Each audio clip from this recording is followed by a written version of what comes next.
नमस्कार, मैं हूं निकिता शर्मा। आप देख रहे हैं सुजस समाचार की खास पेशकश, आपकी विधानसभा आपकी खबर। इस विशेष बुलेटिन में हम आपको दिखाएंगे आपके क्षेत्र, आपकी विधानसभा से जुड़ी वो तमाम खबरें जो मुख्यमंत्री श्री भजनलाल शर्मा के नेतृत्व में प्रदेश के विकास, सुशासन और जनकल्याण की कहानी कहती हैं। सलुम्बुर में पहली बार आयोजित होने जा रहे पंच गौरव महोत्सव की तैयारियां अंतिम चरण में हैं। अतिरिक्त जिला कलेक्टर डॉक्टर दिनेश राय सापेला ने प्रेस वार्ता में बताया कि महोत्सव का उद्देश्य स्थानीय संस्कृति, लोक कला और प्रतिभाओं को बढ़ावा देना है। 17 से 18 जनवरी को जयसमंद झील पर नौका रेस, ट्रैकिंग, कबड्डी प्रतियोगिता और पतंगबाजी समेत सलुम्बर के सुपरस्टार कार्यक्रम आयोजित होंगे। 18 जनवरी को भव्य बॉलीवुड संध्या में सेलिब्रिटी गोविंदा की प्रस्तुति होगी। प्रशासन ने सुरक्षा, मंच व्यवस्था, बैठने की सुविधा, बिजली, पेयजल और पार्किंग की व्यवस्थाओं का भरोसा दिया। महोत्सव में स्थानीय कलाकारों की प्रदर्शनी, हस्तशिल्प स्टॉल और पारंपरिक व्यंजनों का भी आनंद लिया जा सकेगा। डॉक्टर सापेला ने आमजन से अधिक भागीदारी कर महोत्सव की सफलता सुनिश्चित करने और जिले के सांस्कृतिक गौरव को बढ़ावा देने की अपील की।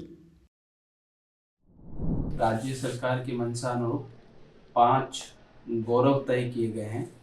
इन पंच गौरव के प्रोत्साहन के लिए आमजन को इस संबंध में जानकारी प्रदान करने के लिए जिला प्रशासन की ओर से 17 और 18 जनवरी को पंच गौरव महोत्सव आयोजित किया जा रहा है। इस महोत्सव के अंतर्गत अलग अलग कार्यक्रम आयोजित होंगे और इन कार्यक्रमों के माध्यम से हम आम जन को जोड़ने का प्रयास कर रहे हैं। ऐसा प्लेटफॉर्म बना रहे हैं जिससे आम लोग जुड़ें और सरकार की मंशा के अनुरूप हम इन पंच गौरव को आम जन तक पहुंचाने का काम करें। इन पंच गौरव में किस प्रकार से आम व्यक्ति अपनी आर्थिक उन्नति देख सकता है, क्या क्या वो नवाचार कर सकता है और उनके माध्यम से अपनी आजीविका और अपने मनोरंजन और पर्यटन इन सभी क्षेत्रों में क्या विकास कर सकता है, इनको ध्यान में रखते हुए हम ये कार्यक्रम आयोजित कर रहे हैं। पंचगौरव सलुम्बर में पर्यटन के रूप में जयसमंद जो जगह है आप सब जानते हैं, वो पर्यटन के रूप में एक डेस्टिनेशन फाइनल की गई है। खेल के रूप में कबड्डी, माइनिंग प्रोडक्ट के रूप में कॉर्ड्स से बने हुए वस्तुएं और इसके साथ साथ पलाश और मक्का, ये उपज के रूप में। ये 5 जो चीज़ें हैं, इनके प्रोत्साहन के लिए ये सारे कार्यक्रम आयोजित हो रहे हैं। अलग अलग विभाग जिसमें एग्रीकल्चर, हॉर्टिकल्चर जो मक्का के लिए काम करेगा, जिसके साथ आजीविका भी शामिल है। माइनिंग और इंडस्ट्री जो कॉर्ड से बने हुए प्रोडक्ट और इसकी माइनिंग से संबंधित काम की बात करेंगे। खेल अधिकारी और शिक्षा विभाग मिलकर के कबड्डी की बात करेंगे और जयसमंद में टूरिज्म और स्थानीय प्रशासन मिलकर के वो उसके विकास की और उनके प्रचार प्रसार की काम करेंगे। मकर संक्रांति के अवसर पर शहर के राजकीय महाविद्यालय में स्वीप पतंग महोत्सव आयोजित हुआ। जिला निर्वाचन अधिकारी कलेक्टर श्री रोहिताश्व सिंह तोमर और नोडल अधिकारी राजवीर सिंह चौधरी के निर्देशन में यह कार्यक्रम युवाओं में मतदाता पंजीकरण को बढ़ावा देने के उद्देश्य से किया गया। विद्यार्थियों ने पतंगों पर मतदाता जागरूकता स्लोगन लिखकर उड़ाई और लोकतंत्र में सक्रिय भागीदारी का संदेश दिया। स्वीप सह प्रभारी अमित भार्गव ने मतदाता पंजीकरण की प्रक्रिया समझाई। प्राचार्य, एनएसएस प्रभारी और अन्य स्टाफ सदस्य कार्यक्रम में मौजूद रहे। इस पहल से युवाओं में मतदान के प्रति जागरूकता बढ़ाने का प्रयास किया गया। मेवाड़ भील कौर खेड़वाड़ा में आयोजित 45वीं अंतर बटालियन रेंज स्तरीय खेलकूद प्रतियोगिता का शुभारंभ महानिरीक्षक श्री गौरव श्रीवास्तव ने किया। कार्यक्रम में एमबीसी खेरवाड़ा कमांडेंट सहित अन्य अधिकारी, कर्मचारी, शारीरिक शिक्षक, रेफरी और अंपायर उपस्थित थे। प्रतियोगिता में प्रथम, तृतीय, 5वीं, 7वीं, 9वीं, 11वीं, 13वीं बटालियन एमबीसी बांसवाड़ा और एमबीसी खेरवाड़ा की टीमें भाग ले रही हैं। आयोजकों ने खेल भावना और टीम वर्क पर विशेष जोर दिया। मकर संक्रांति के पावन पर्व पर झाडोल उपखंड मुख्यालय में राज्य सरकार के निर्देशानुसार भव्य पतंगबाजी कार्यक्रम आयोजित किया गया। उपखंड प्रशासन और ग्राम पंचायत के संयुक्त प्रयास से आजाद मैदान में संपन्न इस कार्यक्रम में क्षेत्र के नागरिकों और बच्चों ने उत्साहपूर्वक भाग लिया। कार्यक्रम में मुख्य अतिथि रहे जनजाति मंत्री श्री बाबूलाल खराड़ी ने बच्चों और उपस्थित जनसमूह को शुभकामनाएं दी। विभिन्न विद्यालयों के छात्र छात्राओं और अनुभवी पतंगबाजों ने अपनी कला का प्रदर्शन किया। कार्यक्रम में अधिकारियों और गणमान्य नागरिकों की उपस्थिति रही। अंत में उत्कृष्ट पतंगबाजों को सम्मानित कर प्रोत्साहित किया गया। फतेहपुर शेखावाटी में गुरुवार को सर्दी का कहर जारी रहा। न्यूनतम तापमान 0.2 डिग्री सेल्सियस दर्ज किया गया, जिससे लोगों को जमाव बिंदु के करीब की ठंड का सामना करना पड़ा। सुबह सुबह लोग घरों से बाहर निकलने से बचते दिखे, जबकि जो लोग निकले वे गर्म कपड़ों में लिपटे रहे। कई स्थानों पर लोग अलाव जलाकर ठंड से बचाव करते नजर आए। तेज हवाओं और घटते तापमान ने सर्दी और बढ़ा दी। दिन में सूर्य की धूप से थोड़ी राहत मिली, लेकिन शाम तक ठंडी हवाओं ने फिर से ठंडक बढ़ा दी। फतेहपुर शेखावाटी में मकर संक्रांति का पर्व इस बार बड़े उत्साह और उमंग के साथ मनाया गया। सुबह हवा की कमी के बावजूद दोपहर में आसमान रंग बिरंगी पतंगों से भर गया। बच्चे, युवा और बुजुर्ग सबने पतंगबाजी में भाग लिया और वो काटा वो गया की आवाजों से माहौल रंगीन हो गया। लक्ष्मीनाथ जी मंदिर में विशेष झांकी और सजावट ने दर्शकों को आकर्षित किया। गौशालाओं में गायों को चारा खिलाया और गरीबों में गर्म कपड़े व भोजन वितरित किए गए। मंडावा रोड पर स्वदेशी मांझों से पतंग प्रतियोगिता आयोजित हुई, जिससे पर्यावरण और परंपरा को बढ़ावा मिला। टोंक जिले के आंवा कस्बे में मकर संक्रांति पर पारंपरिक खेल दड़ा का आयोजन हुआ। करीब 80 किलो वजन वाले दड़े को पुराने कपड़ों, जूट और चमड़े से तैयार कर 3 दिन पानी में भिगोकर भारी किया गया। गढ़ चौक में जनप्रतिनिधि श्री प्रभुलाल सैनी और राज परिवार के सदस्य खेल की शुरुआत करते नजर आए। आसपास के 12 गांवों से हजारों युवा और बुजुर्ग उत्साहपूर्वक शामिल हुए। यह खेल मनोरंजन के साथ साथ वर्षा और अकाल के संकेत के रूप में भी देखा जाता है। प्रशासन ने सुरक्षा व्यवस्था के लिए अतिरिक्त पुलिस जाब्ता तैनात किया। जो परंपरा चली आ रही है, ये आज से ही नहीं, 120 साल पुरानी परंपरा है। जो हमारे राव राजा सरदार सिंह जी थे, उन्होंने इस परंपरा को शुरू किया था, इस खेल को शुरू किया था। दड़ा एक तरह से एक फुटबॉल होती है, जिसको कंकर, पत्थर, भूसा, घास, ये सब भर के बनाया जाता है। और ये उस समय हमारे जब राजा साहब ने इसको जब हमारे राजा साहब ने लॉन्च किया था, तो उनका मकसद यही था कि जब उस समय सेना में भर्ती किया जाता था लोगों को, तो इससे उनका शक्ति प्रदर्शन होता था। और ये परंपरा इतनी पुरानी है, और इस परंपरा को हम जब से ही इसी प्रकार मनाते आ रहे हैं। और ये जो दड़ा खेला जाता है, इसके अंदर 2 गोल पोस्ट बनाए जाते हैं, एक तो अखनिया दरवाज़ा, एक दूनी दरवाज़ा। ये इसकी एक चीज़ ये मानी जाती है कि अगर अखनिया दरवाजे की तरफ ये दड़ा जाता है तो अकाल होता है, और दूनी दरवाजे की तरफ जाता है तो सुकाल होता है। तो ये परंपरा उसी समय से चली आ रही है। दड़े की शुरुआत आज़ादी से पूर्व यहाँ के पूर्व जागीरदार सरदार सिंह जी ने शुरुआत की। इस खेल का मुख्य जो ध्येय था वो एक मनोरंजन के साथ साथ आपसी भाईचारा और सौहार्द लोगों में पैदा करना यहाँ के सरदार सिंह जी का मुख्य उद्देश्य था। ये पूरे देश के अंदर दड़ा जो आंवा का है, इस आंवा गांव की पहचान पूरे देश में इस दड़े खेल के कारण पहचान बन चुकी है। देवली और आसपास के कस्बों में मकर संक्रांति का पर्व बड़े उत्साहपूर्वक मनाया गया। सुबह से ही नागरिकों ने गायों को हरा चारा खिलाकर पुण्य लाभ अर्जित किया। नेकचाल रोड पर सांवरिया सेठ जी की पतंग के साथ झांकी सजाई गई। शहर की छतों पर दिन भर पतंगबाजी का रंग बिखरा रहा। युवाओं, बच्चों और युवतियों ने डीजे साउंड और वो काटा वो मारा की आवाजों के बीच पतंगबाजी का आनंद लिया। बस स्टैंड, ममता सर्कल और अन्य इलाकों में गौ सेवा और पारंपरिक उल्लास का सुंदर संगम देखने को मिला। मुख्यमंत्री श्री भजनलाल शर्मा के निर्देश पर टोंक जिले में स्वास्थ्य सेवाओं को और अधिक सुदृढ़ बनाने के लिए सीएमएचओ डॉक्टर शैलेंद्र सिंह चौधरी सक्रिय नजर आए। उन्होंने निवाई उप जिला अस्पताल का निरीक्षण किया और चिकित्सा अधिकारियों व स्टाफ की बैठक लेकर सभी विभागों में जिम्मेदारियां तय की।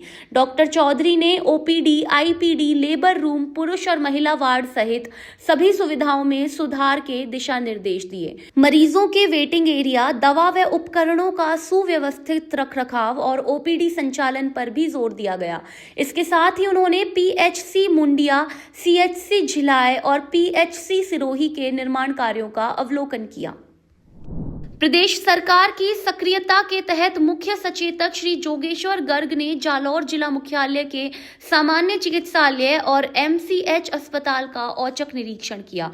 उन्होंने ओपीडी, आईसीयू, मेल व surgical ward, dialysis, ART centre, नेत्र और क्षय निवारण केंद्र सहित सभी इकाइयों का जायजा लिया। मरीजों व परिजनों से बातचीत कर सुविधाजनक इलाज सुनिश्चित करने के निर्देश दिए। मातृ शिशु स्वास्थ्य, दवाओं की उपलब्धता, आपातकालीन सेवाएं और अस्पताल परिसर की स्वच्छता पर विशेष ध्यान देने के आदेश दिए। निरीक्षण में जिला कलेक्टर व चिकित्सा अधिकारी भी उपस्थित रहे। सूरसागर विधानसभा क्षेत्र में कृषि विश्वविद्यालय के किसान कौशल विकास केंद्र द्वारा मुर्गी पालन प्रशिक्षण कार्यक्रम का शुभारंभ किया गया।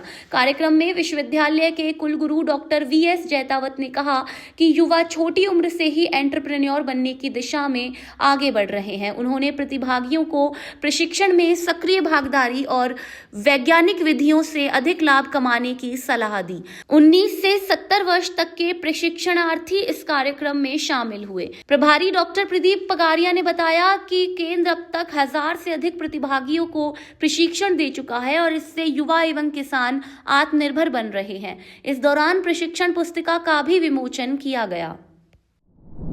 राजस्थान सरकार की भ्रष्टाचार रोधी कार्रवाई के तहत एसीबी ने जालौर जिले के बागरा हलका के पटवारी पूरणमल को 18,000 रुपए रिश्वत लेते रंगे हाथों गिरफ्तार किया। शिकायत के आधार पर आरोपी म्यूटेशन के एवज में रिश्वत मांग रहा था।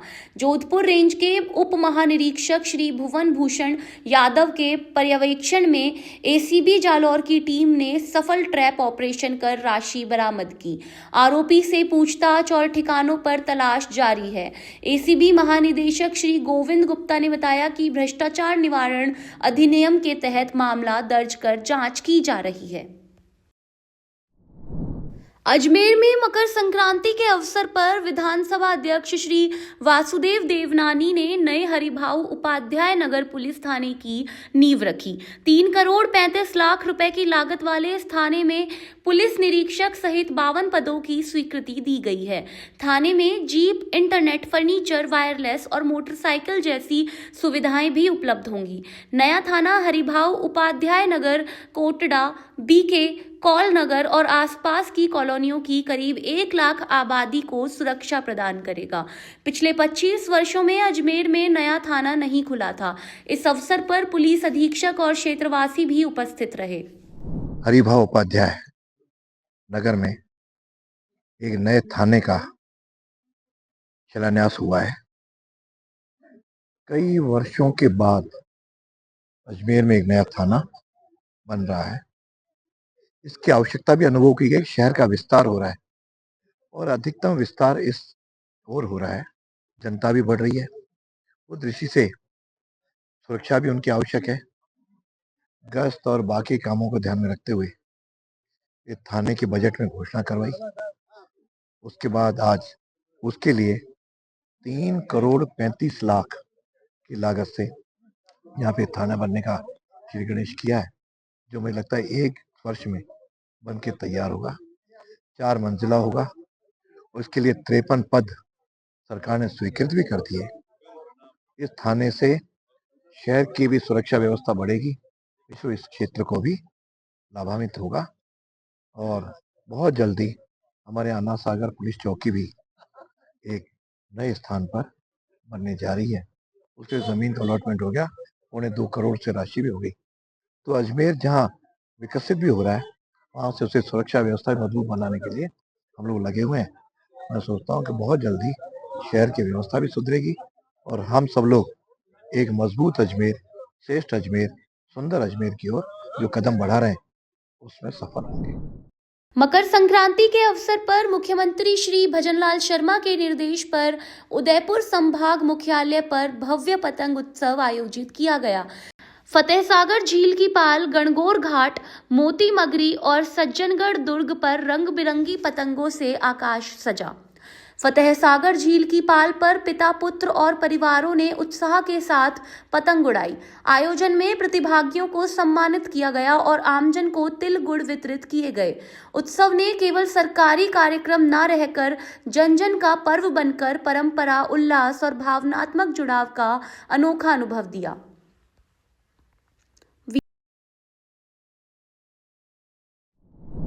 राज्य सरकार के पर्यटन विभाग द्वारा जारी निर्देश किए हैं कि आम जनता को पतंग का उत्सव मनाया जाए।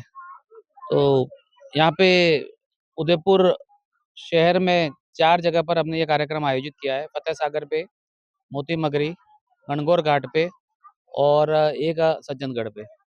तो अभी 4 बजे से लेके 5:30 बजे तक का समय रखा है। यहाँ आम जनता बहुत उल्लास और उमंग से साथ में आ रही है और पतंग उड़ा रहे हैं, सब इसका आनंद ले रहे हैं। हमें इस तरह के निर्देश प्राप्त हुए कि पतंगबाजी का आयोजन किया जाना है, सभी संभागीय मुख्यालयों पे आयोजन किया जा रहा है और ये कार्यक्रम पूरा जिला प्रशासन के सहयोग से किया जा रहा है। आप देखिए यहाँ पर जो आम जनता आई हुई है फतेहसागर की पाल पर, वो काफी उत्साह से इसमें भाग ले रहे हैं और पतंग काटने में लुत्फ भी उठा रहे हैं। प्रशासन की तरफ से यहाँ पे तिल के लड्डू भी सबको वितरित किए गए हैं, सभी इसका स्वाद ले रहे हैं और आप देख सकते हैं कितना आनंद है। और ऐसा लग रहा है हमें कि पतंगों की डिमांड ज्यादा हो गई, तो हमने पतंगे और भी मंगवाई हैं। ये पतंग जो ये जो हमारा महोत्सव है, ये एक प्रतीक है कि हम किस तरह से जीवन में उत्साह से आगे बढ़ते हैं, विपरीत परिस्थितियों में भी अपनी जीवन की पतंग को आगे उड़ाते हैं। तो एक माहौल जो यहाँ पर है वो यही सबको बांधे हुए हैं आपस में और हम यही चाहेंगे कि आगे से आगे इस आयोजन में सब ज्यादा से ज्यादा सम्मिलित हों और इसको और बृहद स्तर पे आगे बनाएंगे। उत्सव अच्छा लग रहा है, काफी भीड़ है और बढ़िया मौसम हो रहा है और अच्छा लग रहा है देखने में। आपके बच्चों के साथ में पतंग उड़ाना? हाँ, बच्चों के साथ पतंग उड़ाने में अच्छा एंजॉय कर रहे हैं। क्या लगता है आपको? अच्छा लग रहा है, कुल मिला के अच्छा लग रहा है। पतंगोत्सव के लिए उदयपुर आए हुए हैं, फतेहसागर झील पे और पतंग उड़ा रहे हैं। अभी बच्चों को एंजॉय के लिए बहुत अच्छा प्रोग्राम रखा है गवर्नमेंट द्वारा, इसको सब लुत्फ ले रहे हैं और सबको अच्छा लग रहा है, थोड़ा मस्ती मजाक और एंजॉय कर रहे हैं। मैं फतेहसागर आया हूँ अपने बच्चों को, पूरी फैमिली को लेके, उनके साथ में बचपन की यादें ताज़ा हो गई है वापस से मैं यहाँ पे पतंग उड़ा के, और बहुत अच्छा प्रोग्राम रखा गया है गवर्नमेंट की तरफ से। ये दयानंद महाविद्यालय में कर्तव्य बोध दिवस का आयोजन किया गया। अखिल भारतीय राष्ट्रीय शैक्षिक महासंघ के प्रदेश अध्यक्ष डॉक्टर मनोज बहरवाल ने विद्यार्थियों को अधिकारों के साथ अपने कर्तव्यों की समझ रखने का महत्व बताया। उन्होंने महारानी अब्बका, चंद्रगुप्त मौर्य, सुभाष चंद्र बोस और डॉक्टर भीमराव अंबेडकर के उदाहरण देते हुए कहा कि राष्ट्र का विकास तभी संभव है जब नागरिक अपने कर्तव्यों का पालन करें। कार्यक्रम की शुरुआत सरस्वती वंदना और दीप प्रज्वलन से हुई। कार्यवाहक प्राचार्य डॉक्टर वी.के. वर्मा ने अतिथियों का स्वागत किया। विद्यार्थियों और प्राध्यापकों ने सक्रिय भागीदारी दिखाई। राजस्थान सरकार की योजना के तहत शिक्षा स्तर सुधारने और शिक्षक दक्षता बढ़ाने के उद्देश्य से उपखंड अधिकारी सविता शर्मा ने माधोगढ़ पीपली किढानी सरकारी स्कूल का निरीक्षण किया। उन्होंने स्कूल खुलने के समय शिक्षक और छात्रों की उपस्थिति, पढ़ाई में नियमितता और किसी प्रकार की समस्या का जायजा लिया। साथ ही पोषाहार की गुणवत्ता भी चेक की और सुधार के लिए दिशा निर्देश दिए। 40 किलोमीटर दूर से पहुंची उपखंड अधिकारी की मौजूदगी ने शिक्षकों में सक्रियता बढ़ाई। उन्होंने आवश्यक निर्देश देकर शिक्षा और छात्र कल्याण सुनिश्चित करने की प्रतिबद्धता जताई। मकर संक्रांति पर बांसवाड़ा के बाजारों में ऑपरेशन सिंदूर का प्रभाव साफ नजर आया। संक्रांति पर दिन पूर्व गांधी मूर्ति, आजाद चौक और जवाहर पुल सब्जी मंडी में देशभक्ति से सजी पतंगों की खरीदारी का सैलाब देखने को मिला। प्रधानमंत्री श्री मोदी और भारतीय जवानों की तस्वीर वाली पतंगों की खूब मांग रही। बच्चे और युवा उत्साह के साथ पतंगे खरीदते नजर आए। इसके साथ ही तिल गुड़ की बिक्री भी बढ़ी। पूरे शहर में त्योहार की खुशियों और देशभक्ति का संगम देखने को मिला। सिंदूर का मोदी जी का पतंग तस्वीर वाला फोटो हम पतंग उड़ा रहे हैं और आनंद ले रहे हैं। अच्छा, किसके लिए खरीदने आए थे ये? बच्चे के लिए। बच्चे के लिए। सिंदूर पे पूरा देश को गर्व है और उसी की खुशी में जो पतंग ऑपरेशन सिंदूर की मिल रही है हम लेंगे। बच्चे बहुत ही खुश और उनको उड़ाने वाले हैं। आपकी विधानसभा आपकी खबर बुलेटिन में आज के लिए इतना ही। फिर मिलेंगे नई खबरों के साथ। तब तक के लिए देखते रहिए सुजस समाचार। हमारे चैनल को लाइक, सब्सक्राइब और शेयर करना ना भूलें। धन्यवाद।